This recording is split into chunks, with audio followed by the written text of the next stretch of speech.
The man on the face of the $20 bill is the same man who once offered up to 325 times that amount for the return of a runaway enslaved person, including extra bonuses for every 100 lashes inflicted upon that man.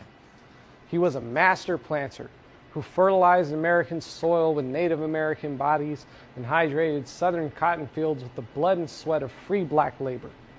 Such an icon of white supremacy was he that nearly 200 years after launching the violent displacement of 100,000 non-white bodies, a piece of paper with his face on it was all the authorization they needed to suffocate a man to death while the world watched them do it. Big Floyd was murdered by police outside of a grocery store.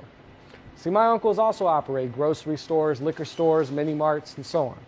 That whole generation followed a pretty simple formula. You put your heads down, make your money, send your kids to good schools.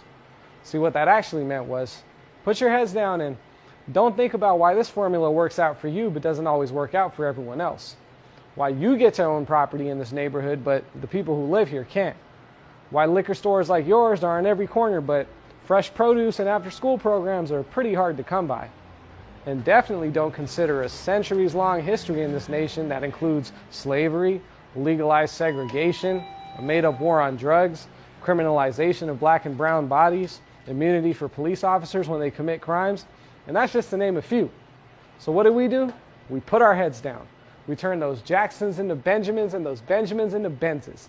We became well-educated, well-to-do, and accommodating.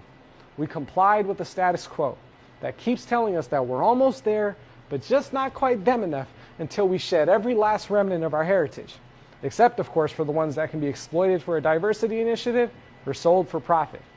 And in the meantime, we got all our music, culture, fashion, sports heroes from a community of people without ever having to reckon with the fact that we have been complicit in the violence against their very existence all along. We kept our heads down, now the joke's on us. We abandoned our homelands and everything we knew to escape poverty, to escape violent conditions, to escape systemic oppression. And this whole time, we remained silent while we watched those very same things happen to a group of people who are just slightly different from ourselves. We no longer have time to keep our heads down. Not now, not ever again. Listen to and learn from Black voices. Donate your time and your money to Black-led organizations and Black causes. Learn and vote in your federal and local elections. And hey, Bollywood, we don't want to hear any of this Black Lives Matter stuff from you unless you're also dealing with the casteism, colorism, sexism, Hindu supremacy, and support of state-sanctioned violence that's running around freely in your own industry right now. Black Lives Matter. Thank you.